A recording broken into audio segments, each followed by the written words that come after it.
Il y aurait présentement environ 8700 personnes qui vivent avec la maladie d'Alzheimer ou d'un trouble neurocognitif à Laval.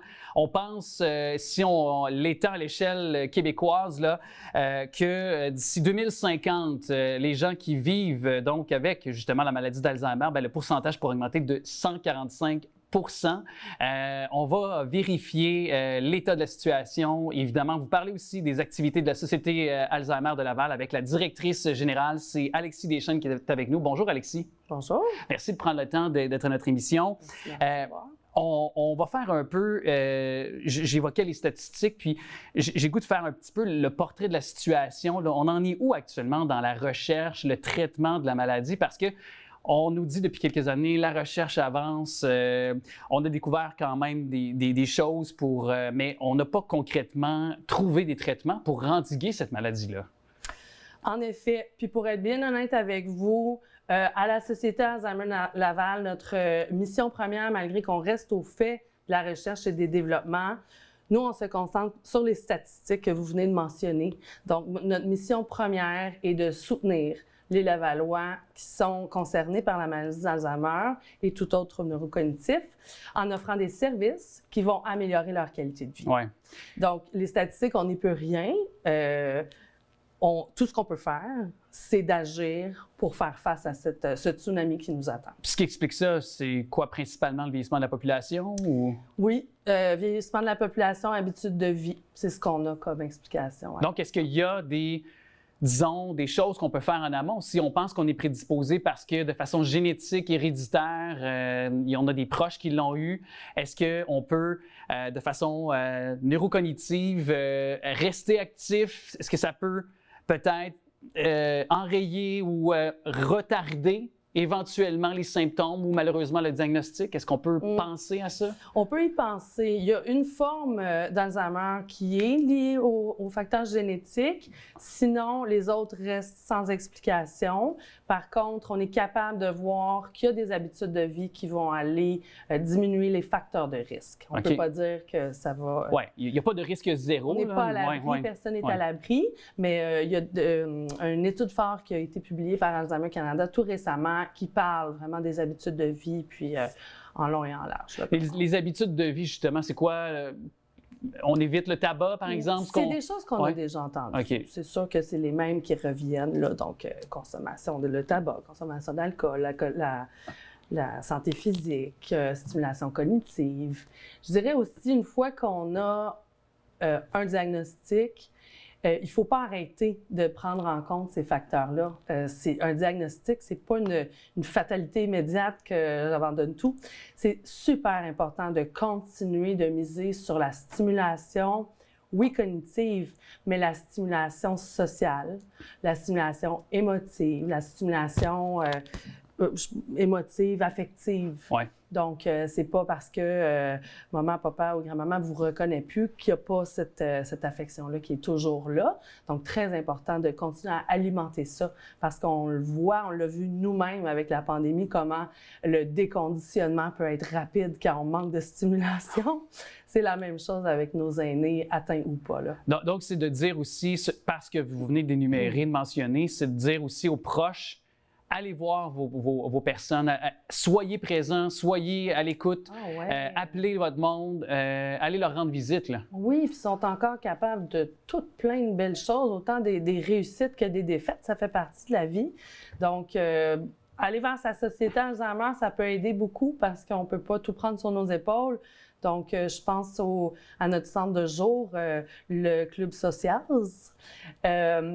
qui accueille jusqu'à 100 personnes par semaine. Puis ce sont des journées dédiées au plaisir, à la stimulation de toute forme, là, physique, on fait du sport, on rit, des quiz. Puis oui, on n'a pas toujours la bonne réponse, mais c'est pas grave, ça vient stimuler, travailler les méninges. Oui, exactement. Puis vous offrez aussi le camp de jour Mamie et Papi. Parlez-moi de ça parce que je trouve ça tellement beau comme occasion pour les gens là, de pouvoir s'initier à ça. Là. Oui. Donc, c'est vraiment un concept novateur. À notre connaissance, ça n'existe pas. On a vu ailleurs au Québec des tentatives d'ajouter ça au programme ou de faire une petite visite en RPA ou de créer des moments intergénérationnels. Mais un camp de jour où sa vocation première, c'est les liens intergénérationnels, je crois pouvoir dire qu'on est le premier. Donc, tout ceci est né d'une idée qu'on a eue à l'interne pendant la pandémie, justement parce qu'on était, et on est toujours un service essentiel. Oui. Mais on avait tous nos enfants à la maison. Donc, il y a eu forcément beaucoup de moments d'échange avec les enfants et toutes les personnes qui fréquentent le 25-25 René Laennec. Donc, nos installations, c'est un vrai milieu de vie. C'est une ruche ou une fourmilière, appelez ça comme vous voulez. Mais on a des services qui sont 24 heures sur 24, 7 jours sur 7. Le centre de jour, comme je vous dis, qui reçoit jusqu'à 100 personnes par semaine. Imaginez ceux qui viennent les déposer. Les groupes de soutien, des formations. Donc, ça bouge. Ouais.